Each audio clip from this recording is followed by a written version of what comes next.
욥기 41장 1절로 11절까지만 우리가 함께 읽도록 하겠습니다. 1절로 11절 교독을 합니다. 네가 낚시로 리워 야단을 끌어낼 수 있겠느냐? 노끈으로 그 혀를 맬 수 있겠느냐? 너는 밧줄로 그 코를 꿰 수 있겠느냐? 갈고리로 그 아가미를 꿰 수 있겠느냐? 그것이 어찌 내게 계속하여 간청하겠느냐? 부드럽게 내게 말하겠느냐? 어찌 그것이 너와 계약을 맺고 너는 그를 영원히 종으로 삼겠느냐? 네가 어찌 그것을 새를 가지고 놀듯 하겠으며 내 여종들을 위하여 그것을 메어 두겠느냐? 어찌 장사꾼들이 그것을 넣고 거래하겠으며 상인들이 그것을 나누어 가지겠느냐? 네가 능히 많은 창으로 그 가죽을 찌르거나 작사를 그 머리에 꽂을 수 있겠느냐? 내 손을 그것에게 얹어보라. 다시는 싸울 생각을 못하리라. 참으로 잡으려는 그의 희망은 헛된 것이니라. 그것의 모습을 보기만 해도 그는 기가 꺾이리라. 아무도 그것을 격동시킬 만큼 담대하지 못하거든 누가 내게 감히 대항할 수 있겠느냐? 다 같이요. 누가 먼저 내게 주고 나로 하여금 갚게 하겠느냐? 온 천하에 있는 것이 다 내 것이니라. 아멘. 오늘 저는 욥기 41장을 본문으로 리워야단 하나님 앞에서는 한낱 피조물일 뿐이란 제목으로 말씀을 함께 나누고자 합니다. 주일 그리고 월요일을 지나서 우리가 욥기 41장을 이제 대하게 되고 내일이면 대망의 욥기를 마무리하게 됩니다. 그런데 이 주일과 월요일 본문을 우리가 보지 못했기 때문에 거기서 중요한 부분을 우리가 놓치면 안 되기 때문에 이 부분을 정리하면서 오늘 말씀을 함께 나누도록 하겠습니다. 그 흐름이 굉장히 중요합니다. 욥기 39장을 보면 하나님께서 욥에게 하나님이 지으신 창조세계, 특별히 동물의 세계를 언급하십니다. 염소와 사슴과 들나귀와 들소와 타조와 말과 매와 독수리의 그 생태를 하나님께서 면밀하게 그렇게 말씀하십니다. 이들이 가진 독특한 본성, 하나님께서 각자에게 부여해 주신 그 창조의 본성과 그리고 그들의 살아가는 행태를 보면 때로는 우리 사람으로서는 왜 저러지? 왜 어미가 자식들을 저렇게 다루지? 왜 저기에 살지? 이해 안 되는 부분들이 많습니다. 그런데 그것을 통하여서 그들은 생존하고 번성하고 삶을 이어간다라는 것입니다. 놀랍게도 창조세계가 유지되면서 보존되는 그런 모습을 보인다는 것입니다. 하나님께서 왜 그 이야기를 하면서 욥에게 너는 이것을 아느냐? 라고 묻습니까? 바로 우리 인생사도 마찬가지라는 것입니다. 이 세상 복잡다단하고 요즘 연말이면 다사다난했다라는 말을 많이 씁니다.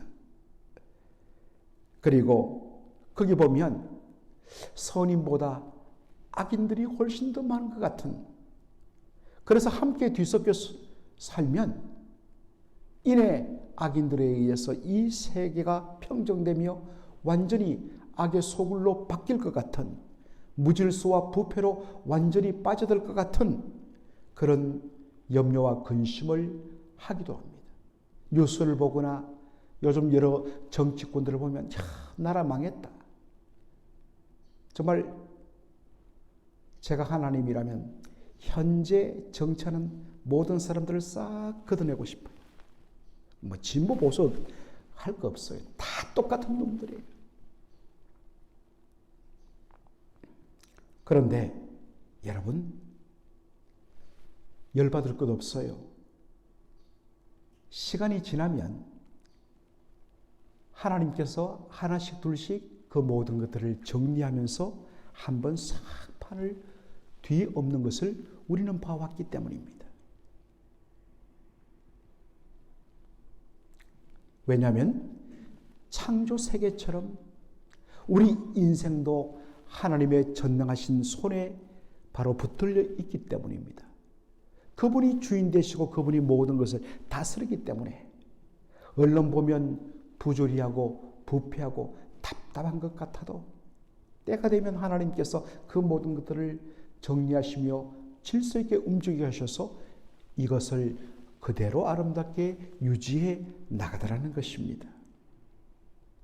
그러므로 당장 눈에 보이는 답답하고 이해 안 되는 현상과 그런 모습들을 보고 자신의 삶을 보고서 하나님 어떻게 이룰 수 있습니까? 하나님 과연 살아계십니까? 라고 하는 것 얼마나 어리석느냐라는 말씀입니다. 욥기를 이런 식으로 우리가 봐야 욥기가 열리는 것이죠. 이제 욥기 40장을 보면 욥이 이 하나님의 질문 그리고 하나님의 말씀 앞에서 그가 딱 한마디 합니다. 주여 나는 비천하나이다. 저는 더 이상 할 말이 없습니다. 저의 이 무지한 입을 가리고 더 이상 하나님께 어떠한 말도 하지 않을 것입니다. 입을 탁 닫아버립니다. 이게 겸손입니다. 말을 많이 한다는 것은 어떤 의미에서는 자기 의를 주장하는 거거든요. 아직 자신이 누구인지 제대로 몰라서 그런 거예요. 욥이 자신이 누구인지를 제대로 몰랐을 때는 내가 억울하다, 내가 잘났다, 내가 의롭다 이 이야기를 얼마나 많이 했습니까? 그런데 주여 저는 비천하나이다. 입을 가리고 더 이상 무지한 말을 하지 않겠습니다. 라는 것입니다. 하나님께서 말합니다. 네가 너의 의를 세우기 위하여서 나를 악하다고 하겠느냐? 여러분, 우리가 이 지적에 깊이 공감해야 합니다. 종종 자신의 억울함 때문에 분명 억울하죠. 들어봐도 야, 저 사람 참 억울하겠다 하는 일을 성도들의 삶을 통해서 많이 겪어요. 저도 마찬가지예요. 목회하면서 너무나 속상하고 너무나 억울한 일 많이 겪어요. 그런데 거기서 한두 발 더 나가다 보면 어느 사이에 하나님이 잘못하신 것처럼 그렇게 말하는 데까지 이른다는 것입니다. 이것이 우리 인생의 속성입니다. 욥기 40장 10절 보면 이런 말씀이 옵니다. 너는 위엄과 존귀로 단장하며 영광과 영화를 입을지니라. 여러분, 위엄과 존귀, 영광과 영화라는 이 단어는 구약 성경에서 오직 하나님께만 돌려지는 신적인 용어입니다. 함부로 사람이 쓸 수가 없는 그러한 용어입니다. 그런데 하나님께서 위엄과 존귀로 단장하며 영화와 영광을 입어라 라는 말은 뭐겠습니까? 자, 너는 피조물이지만 내가 잠시 너를 하나님처럼 높여주겠다. 내가 너에게 하나님과 똑같은 권한을 한번 주어보겠다. 네가 하고 싶은 대로 다 이루어지도록 해보겠다. 한번 네가 세상을 다스려 봐라. 그러면 너 참 잘할 거지. 여러분, 그렇죠. 내가 답답한데 내가 정권을 가지면, 내가 모든 권세를 가지면, 내가 대통령이 되면, 나에게 이 모든 어떤 면에서는 재물이 주어지면 난 잘할 수 있어. 잘할 것 같지요? 그러나 오히려 세상은 더 혼란화되게 될 것입니다. 여러분, 이것이 우리 인생이란 것입니다. 그러면서 든 동물이 하나 있습니다. 40장 보면 베히못이라는 동물을 소개합니다. 그 베히못이라는 동물에 대해서 쭉 설명한 것을 읽어보면 하마를 떠올리게 만듭니다. 하마를 그렇게 말하는 것처럼 보이면서 동시에 이 베히못이라는 말은 하마처럼 아주 강력한 힘을 가진 육상 동물 중에서는 가장 강력한 힘을 가진 상상 속의 동물, 이것이 베히못입니다. 이 베히못은 세상 그 어떠한 힘으로도 통제할 수가 없습니다. 그러나 이 베히못도 하나님의 통제 속에 놓여 있다는 것입니다. 세상은 악인들 때문에 통제 불능할 것처럼 그렇게 여겨지는 일이 한두 번이 아닙니다. 혼란으로 세상이 완전히 무너질 것 같은 그런 답답함과 원통함이 우리의 마음속에 있기도 합니다. 그러면 여러분 가능하면 요즘 그런 것들을 보지 않는 것이 좋습니다. 그때 우리의 눈을 어디에 돌렸느냐? 여전히 살아계시고 여전히 의로우신 하나님의 통치 아래 놓여 있다는 바로 믿음의 눈으로 바라봐야 하는 것입니다. 그것은 없는데도 있다 하는 그러한 단순한 긍정적인 마인드가 아니라 실질적으로 하나님 살아계시고 하나님 역사하셔서 이 땅을 하나님의 능력의 손으로 붙잡아 가시고 있다는 사실입니다. 사랑하는 성도 여러분, 답답하고 부조리하고 모순 가득한 그러한 일을 겪을 때마다 우리가 인생인지라 우리 눈앞에 보이는 그러한 현실, 답답함 속에 정말 속상할 수 않을 수가 없습니다. 그러나 그때마다 의지적으로 눈앞에 있는 현상 넘어 존재하시는 그 현상 넘어 이 땅을 여전히 의의 손으로 붙들고 계시는 전능자 하나님을 믿음으로 바라보라는 것입니다. 이제 욥기 41장으로 넘어갑니다. 41장에 보면 첫 번째 노는 단어가 무엇이죠? 리워야단입니다. 리워야단. 리워야단은 역시 상상 속의 이 물속의 바닷속의 가장 강력한 짐승을 바로 뜻합니다. 그런데 이야기를 쭉 읽어보면 베히못이 하마를 연상시키듯 바로 이 리워야단은 물속에 들어있다가 고개를 쳐드는 바로 악어를 연상시키는 그러한 동물입니다. 아마도 사람들이 악어를 보면서 저 악어보다도 훨씬 더 강포하고 훨씬 더 무시무시한 그러한 바닷속을 지배하는 정말 상상 속의 무시무시한 짐승이 있을 것인데 그것이야말로 리워야단일 것이다. 그렇게 사람들은 생각했을 것입니다.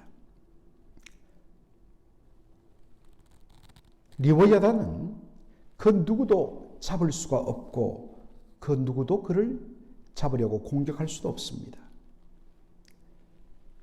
뒷부분을 보면 그가 한번 바다를 확 휘저어서 가면 막 온 물을 그 흙들을 일으키면서 얼마나 그 움직임이 파워풀한지 완전히 바닷속을 뒤집어 놓는다는 것입니다. 그러나 아무리 강력하고 그 누구도 그를 잡아 꿰맬 수 없는 것 같은 리워야단일지라도 하나님 앞에서는 한낱 피조물에 불과할 뿐인 것입니다. 하나님께서는 어린아이가 장난감을 자신의 손으로 조물락 하듯이 리워야단도 사람들이 겉으로 통제불능이라고 두려워하는 리워야단조차도 하나님 앞에서는 한낱 피조물에 불과하기 때문에 하나님 다스리신다는 것입니다. 이 리워야단, 요한계시록 13장에 보면 바다에서 나오는 짐승으로 바로 연결됩니다. 그 짐승은 사탄에게 능력을 받아서 세상을 다스리는 어마어마한 능력과 권세를 부여받았습니다. 그리고 그 가진 힘으로 사람들을 휘어잡아 자기를 바로 숭배하게 하며 오직 주 예수 그리스도만 믿고 의지하는 교회와 성도들을 짓밟고 핍박을 하게 됩니다. 그 결과로 온 세상은 짐승의 통치 아래 놓이게 되며 하나님의 교회와 성도들은 이제 이 땅에서 완전히 씨가 마르는 사라질 것 같은, 그렇게 될 수밖에 없는 것처럼 보이는 자리에까지 나갑니다. 그런데 어떻습니까? 그때에 우리 주님께서 이 땅에 강림하심으로 그 짐승은 말할 것도 없고 그 짐승을 통해서 세상을 주무르는 배후에 있는 악한 영인 사탄, 주님의 능력의 말씀 한마디로 힘 한 번 못 쓰고 그대로 멸망당하는 것을 보게 됩니다. 여러분, 오늘날 우리 성도들이 속는 것이 무엇입니까? 사탄과 그가 배후에서 일으키는 이 세상에 있는 각종 악한 세력들을, 그들의 힘과 권세의 대단함입니다. 마치 리오야단처럼 통제 불능인 것처럼 그렇게 보이기도 합니다. 그러나 여러분, 그들 역시 온 천하를 내 것이라고 주장하시는 하나님의 능력의 손에 들려 있다는 것입니다. 우리가 욥기 1장 2장을 보면 하나님께서 사단에게 욥에 대하여 고난을 가하도록 허락하십니다. 이 말씀이 뭘 의미하느냐? 하나님이 허락지 아니하시면 아무리 강력한 힘을 가진 사단도 함부로 어찌할 수 없다는 것입니다. 그리고 이 고난을 통하여 하나님이 주시는 최종적인 목적은 성도를 무너뜨리는 것이 아니라 단련시키며 어떤 이유에이든지 그를 연단시키며 유익되게 하며 마침내 복을 주시기 위함이란 것입니다. 그것이 내일 42장을 통해서 우리가 확인되는 내용이죠. 그러므로 결론은 이렇습니다. 이해할 수 없는 고난에 대하여서 주님의 선한 뜻을 믿음으로 바라보고 해석하고 묵묵히 견디고 나갈 때에 하나님께서 그것을 통하여 하고자 하시는 일을 드러내어 영광을 받으시며 자신의 그러한 삶을 통하여 하나님이 어떤 분이신지를 드러내는 선한 도구로 쓰임받은 성도들에게 하나님께서는 놀랍게 복으로 갚아주신다. 그래서 때로 애매히 억울한 일을 당할지라도 베드로전서 2장 19절 이하에 있는 말씀처럼 하나님을 생각함으로 그것을 잘 견디면 이것은 귀한 일이야 라고 말씀하신 베드로 사도의 이 말씀을 기억하면서 오늘 여러분의 삶 속에 억울함과 답답한 일, 때로는 이해되지 않는 일을 만날 때에 앞서가신 예수 그리스도 고난을 담당하시고 십자가를 지고 묵묵히 그 길을 걸어가신 주님을 바라보며 함께 믿음으로 나가는 저와 여러분의 삶이 되기를 주의 이름으로 축원합니다. 아멘. 살아계신 우리 아버지 하나님, 은혜와 사랑을 감사드립니다. 오늘 이 시간 저희들 39장, 40장, 41장을 함께 보면서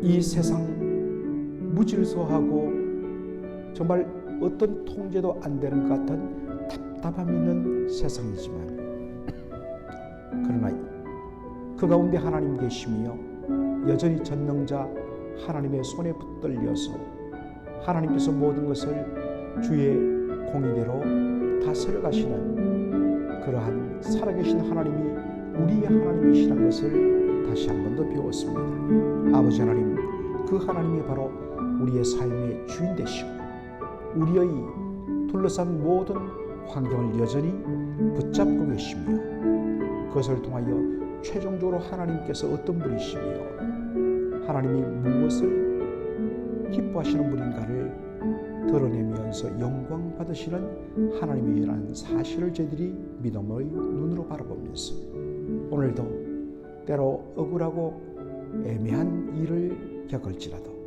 하나님을 생각하면서 이것을 참으며 믿음으로 감당하는 저희들의 삶이 될 수 있도록 인도하여 주시옵소서. 예수님의 이름으로 기도하옵나이다. 아멘.